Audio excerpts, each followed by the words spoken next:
was 22-year-old Fabio Bartolotta, an individual with strong family ties to defendants convicted in connection with the Pizza Connection narcotics distribution case of the 1980s.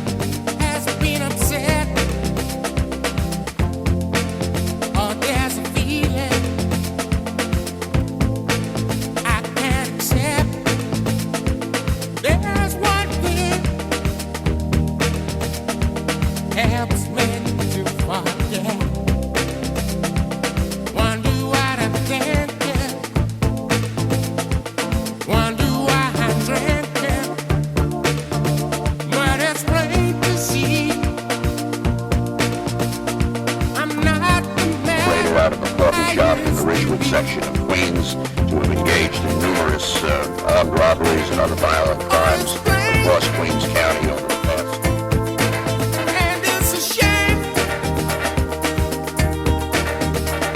I'm not the man I used to be.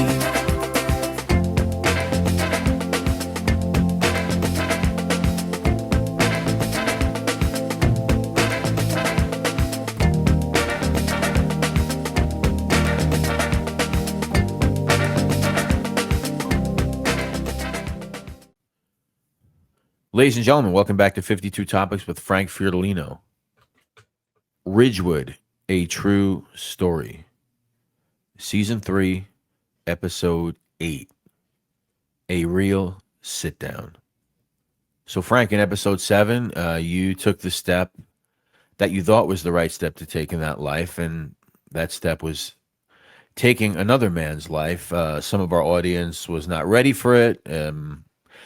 As you guessed previously, not everyone does exactly know your story. So you took a big step, Frank, and the cops are sniffing around, man. What's going on? Yeah, shit didn't turn out the way we thought it was going to turn out, or a murder machine fucking chapter, a murder out of that. It basically was, a fucking circus. People, they want to do things, big man things, but then they turn out to fucking panic at the end, and I had a lot of that. And I'm gonna be honest, it wasn't on my end. It wasn't. It was not at all. I handled it after the guy was on the floor, dying, dead. I told him, "Hey man, just get the fucking guy out of here. I'll take it from here. Just get the fuck out."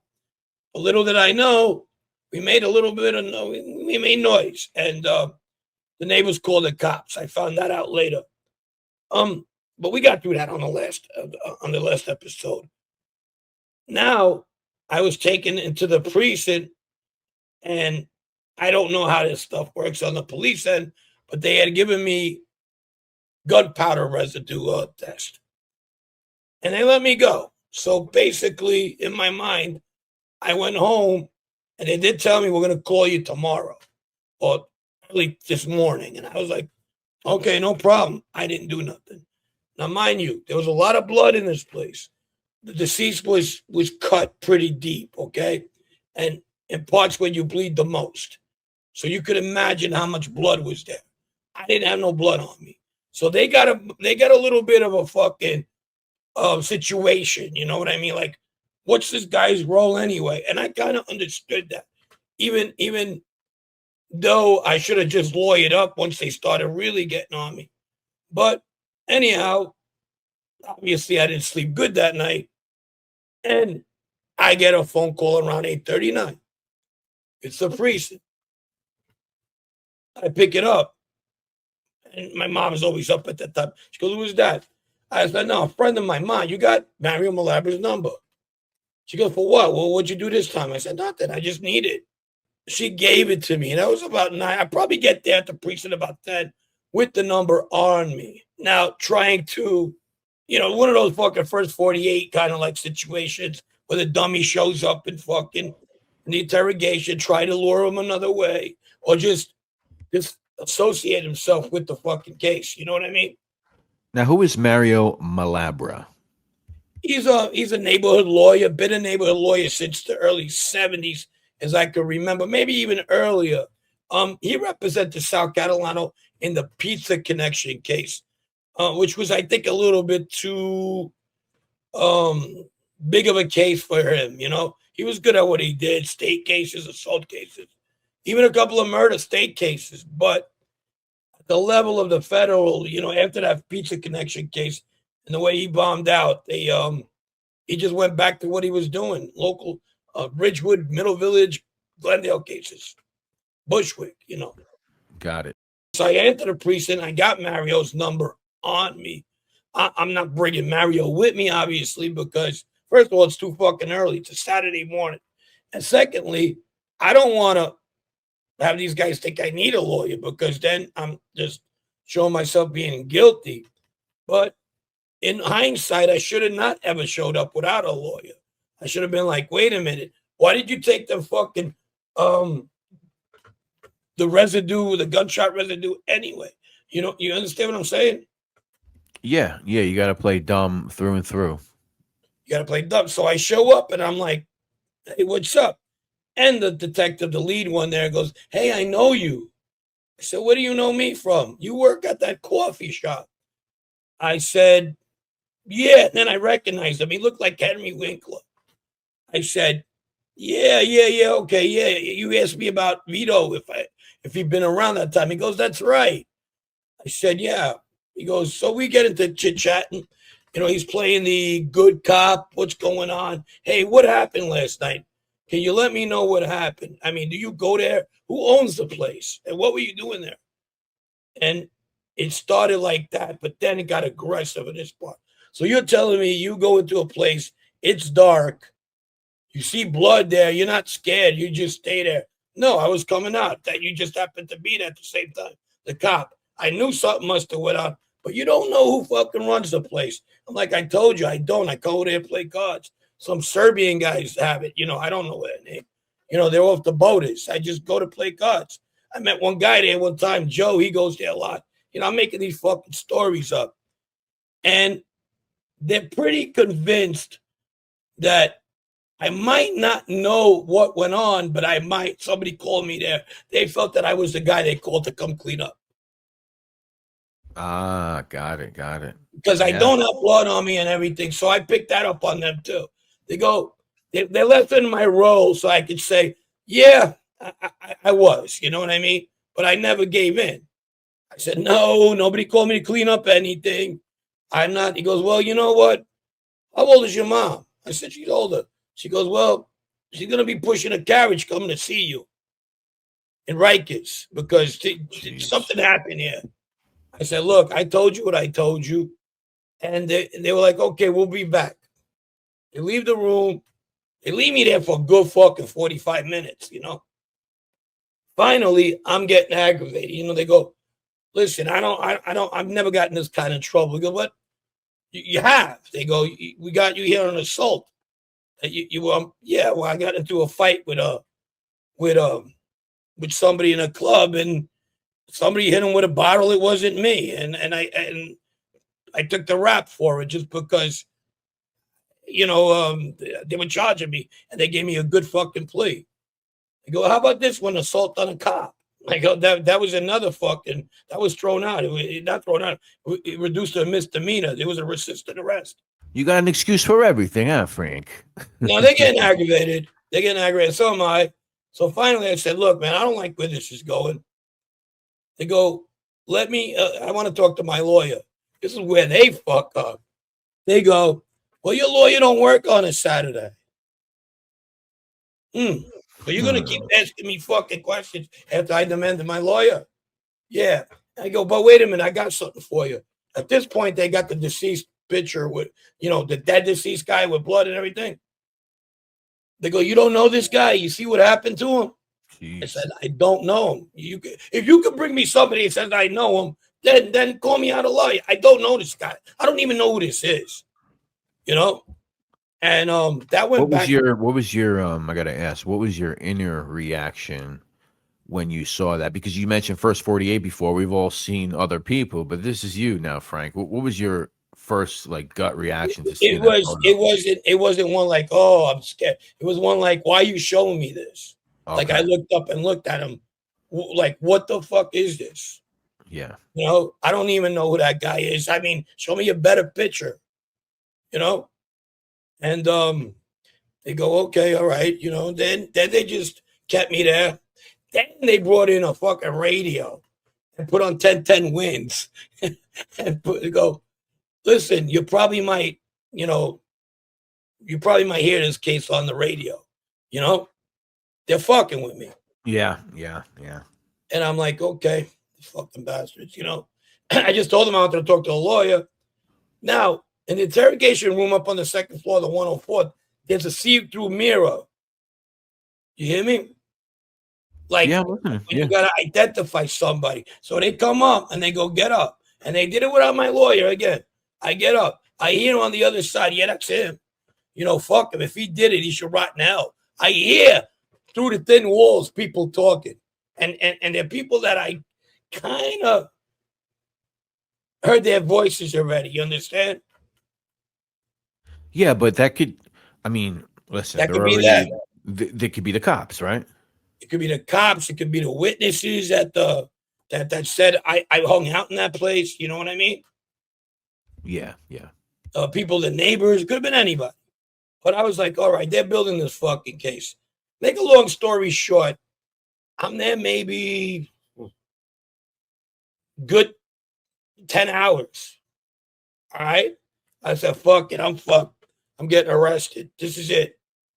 Got to get ready. I'm getting ready for Rikers, okay? Yeah, I can imagine, man. So one of the three cops that were there, the DA, whatever, they come over there. The DA must have told them, look, we don't have enough to keep them. You know, you show me a bathhouse, and I got a kid here who doesn't have a mark on him. You know what I mean? No blood on him. Right. You know, it's probably going to take investigating, but right now we don't have a case. And he did ask for his lawyer. You know, if that comes up, we're really fucked. You know? Yeah. So basically, after that happens, I'm kind of like I said to myself, that shit, I'm going straight to fucking Rikers, you know? And while that's going on, the guy comes up and goes, hey, all right, you could go, man. I said to him, thanks. You know, I mean, I hope you find your guy. And he hands me a card. And I'm not laughing. It's just at the time, this was my mindset. I hope you find your guy. You know what I mean? I'll be owed an apology, though, you know? And he goes, I hope so. I said, okay. So I leave. They go, how you got here? Like, you sneaky back. You think that somebody drove me and is going to pick me back. So I said, no, I took a cab, which I did. I said, you mind if I call a cab? They go, yeah, go ahead. So I did. And they listened to the fucking conversation. And I did decide to go to Giannini's because it's 2 blocks away from my house. They go, why are you going to the coffee shop for? They were listening to the phone call. You understand? When I tell the phone person, I'm like, yeah, I'm taking a cab. Where you go to Giannini's? Why are you going there for? Yeah. So now I'm starting to get a police surveillance for the rest of my fucking life. I get it. Yeah, so I'm fucked. That's a minor mistake. You probably should have just went home and walked. I was tired. It was February. It was snowy. You know? No, I'm saying that you could have told the cab, you know, bring me home, and then you could have walked from home. But you know, it is. I wanted an espresso or something. It wasn't like I was going to see somebody. Yeah, I get it. Yeah. So I get home. My mother go, where the fuck you been? I go, your brothers are having a grand opening out at the fucking Eagle's Nest. And I mean, I go, yeah, I was a little busy, Ma.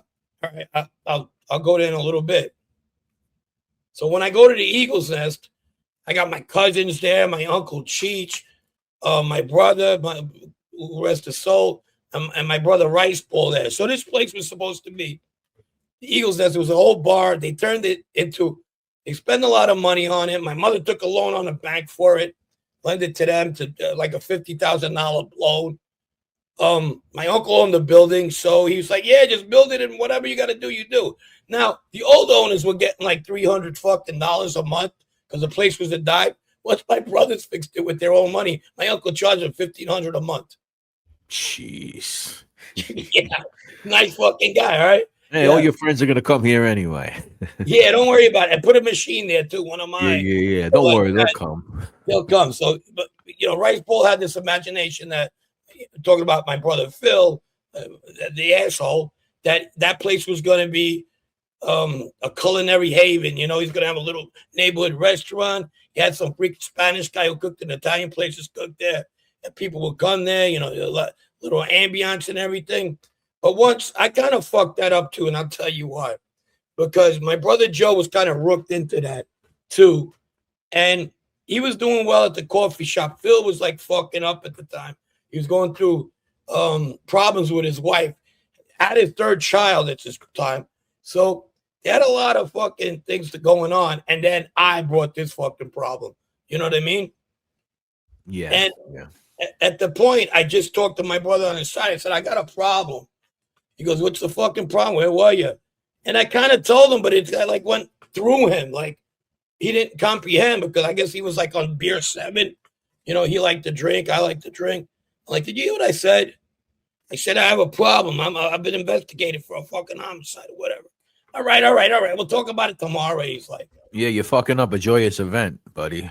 yeah, basically. So as I go there, this is the weirdest part. The Yugoslavian kids, they know what happened. Okay, the Serbian kids know what happened. The girls in the neighborhood where they hang out know what happened. This is the weirdest part. Guess who's at my brother's grand opening? The Serbs? The girls, Sasha, Wow. a couple of other Serbian kids. I'm like, you didn't know my brother's like that. I get it. You came here maybe looking for me, seeing what's going on. But at the same time, what the fuck you do? Now I'm getting paranoid. The cops get to them too. You know what I mean? Yeah. And so I'm looking around everything. We're just taking in the night. I end up going home, and the shit hits the fan. The shit hits the fan with my family. Now, you got to remember the place that this murder occurred, Louis Restivo's machines in there. The kid, Joe, whose club it was, Joe Galante, was under Vito Grimaldi. So they want to know what the fuck's going on. And Joe Galante's great fucking, blame game that he's so fucking infamous for doing. Of course, I went willy-nilly in there and did shit on my own because that's what he does. Not telling him that we set up a guy on a drug deal. We can't really say a drug deal because my uncle would have fucking killed me on the spot. So a sit-down's arranged, but not in that fashion. My brother goes, look, it's a Sunday. Now, if you remember me telling you about my Uncle Cheech, he don't come out on a Sunday for fucking nothing. It's got to be a really, really, really serious fucking situation. And it's usually not a good one for the person he's going to see. And in this case, it's me. So there's a coffee shop which he has some guy run for him. This guy, Mikey Boots, he ran it for my uncle. He was around my uncle. And at the time, Jesse James was my brother's brother-in-law. Not brother-in-law, baptized his kid or something like that. They're together. They're part owners. So Jesse James was there. Mike was there. Vito Grimaldi gets this fucking, let's have this meeting at this coffee shop. Okay. They grab me, and my brother's driving me to the fucking place. I'm home at this time. He goes, oh, you really fucked up this time, didn't you? The fuck did you do? He goes, do you understand you got this fucking guy coming out of his house on a Sunday talking about my uncle.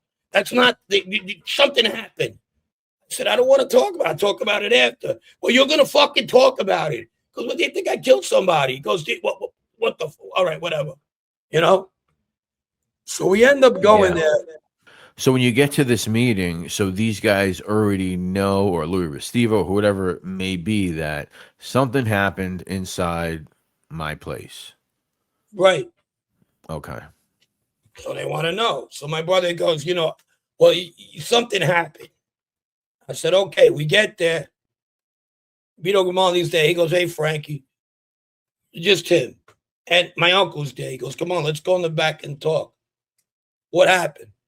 Said, well, this guy we knew, he had He had something, and I ended up we set him up for money. And we ended up I ended up shooting him in back. I told him the whole fucking story like I told you guys. I didn't lie.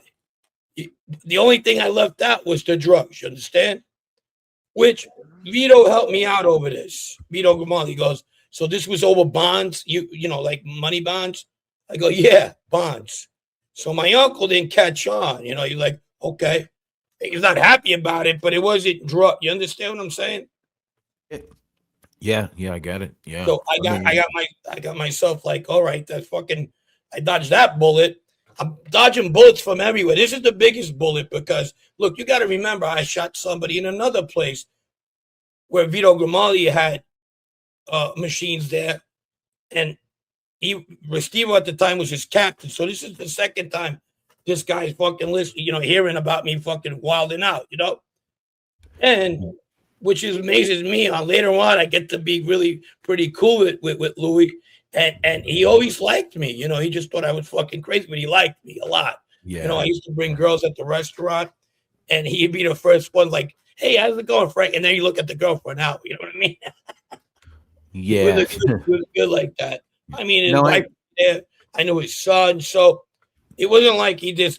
And even Vito, they didn't dislike me. It was just, I was growing up in that fucking, in that lifestyle. And it was what it was. And every time I did talk at that time back in the day, I said the right thing for them. You understand what I mean?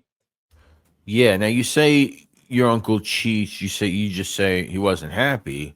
Now I can't speak for Vito Grimaldi or any of those. I could kind of speak for your uncle. We know that, you know, he's been involved in homicidal situations.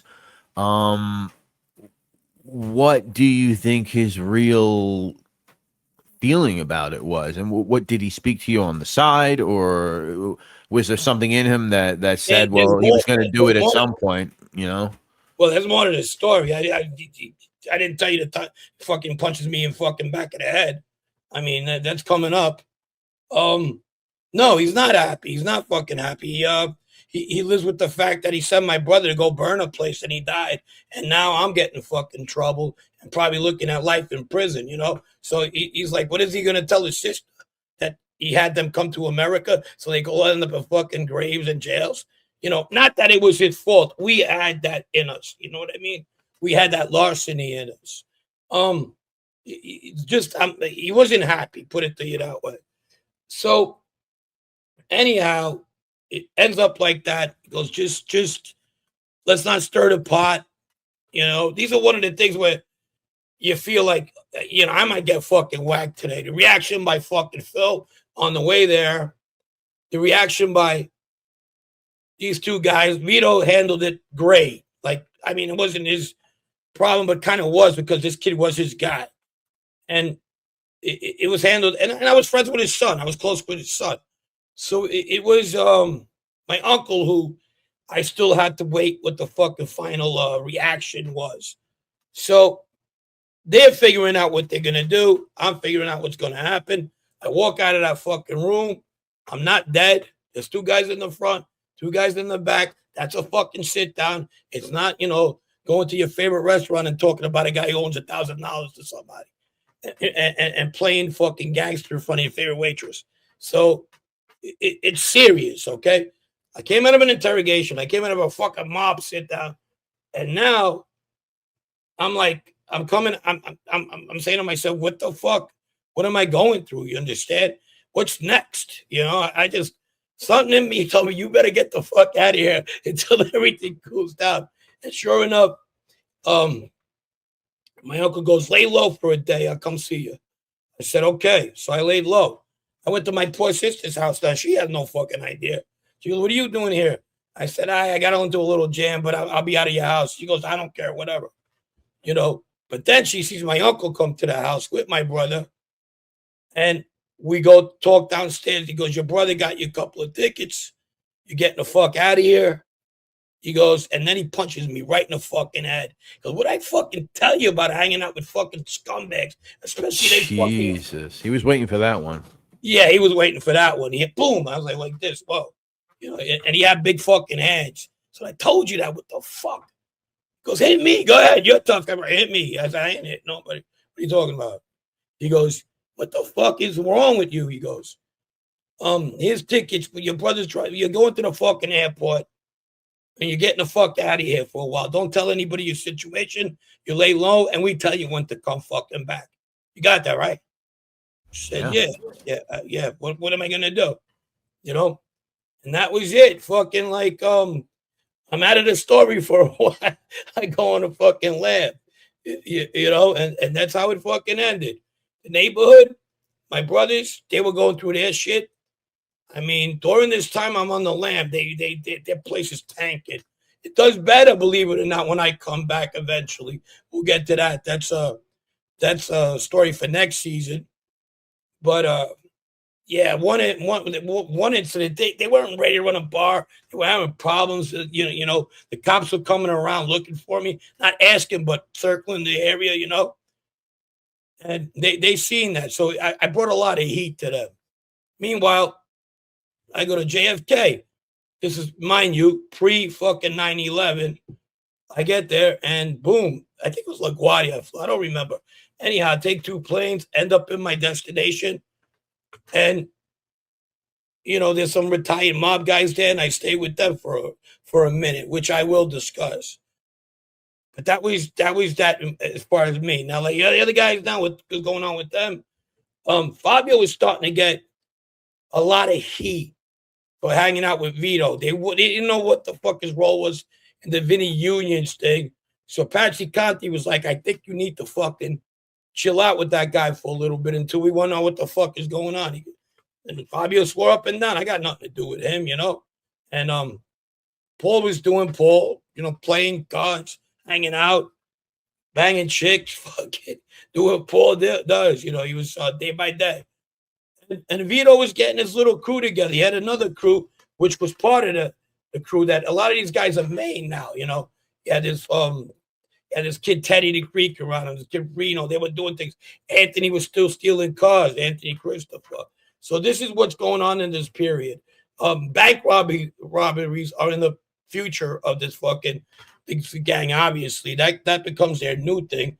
Armored trucks, a lot, everything. Fucking pet stores, you know, you name it. But they also open up a place. Paul and Fabio, via his mom, gets a deal on a pizza shop near the Twin Towers. And they call it Goodfellas. And they open that. So you got that. Anthony Tabita is in jail with my brother Phil's brother-in-law, Maurizio, the youngest, who was in there at the time for a murder and attempted murder. He's kind of like a shot caller, you know what I mean? So he's got about a year left. We're going to introduce him on season 4 again. He's a very interesting fucking character. And Tabita is. You got to remember, he's sitting in jail while he got like 3 bodies on him. Yeah, man. You can imagine that, you know. So you're waking up every morning, wait for some cop to say it. Yeah, he's in there for a brutal assault, essentially. He is, but not for the murders. But you know, when you got murders and you're in jail, I don't give a fuck who you are. You kind of have a feeling that one day somebody's gonna flip because they feel comfortable. You're in jail, and then the next thing you know, you're getting re-indicted, and the feds pick you up, and now you're looking at bigger fish to fry. You know what I'm saying? Yeah, it's got to be super paranoia. Like, am I really getting out on the date I'm getting out? I don't know. Well, it makes you think about it, kids. This is what that life is. So it's never ending fucking paranoia. Even me, when I go out to where I got to go out to, we'll get into that. Well, I'm on the lam. A lot of situations, a lot of realizations. I see life a little bit different because I'm in a place where I got a kind of a cultural shock. Although I've been there on vacation for 2 weeks, I got family there. An old family member of mine, a maid member, but it's the same. It's a cultural shock. There it goes, guys. I'm off.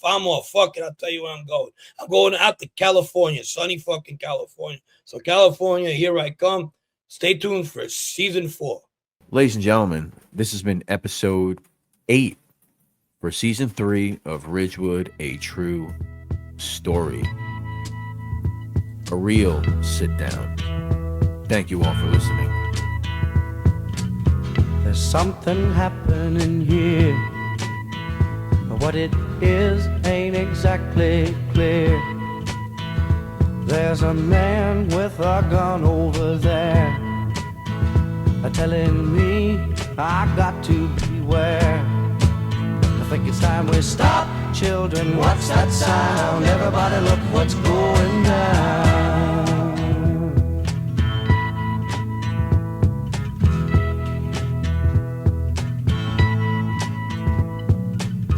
There's battle lines being drawn.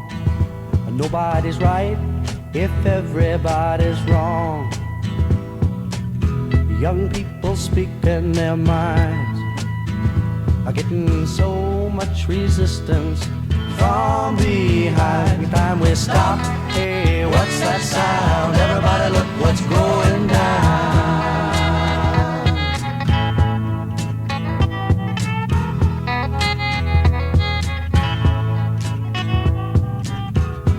What a field day for the heat. 1,000 people in the street, singing songs and carrying signs, mostly say hooray for our side. It's time we stop. Hey, what's that sound? Everybody, look what's going down.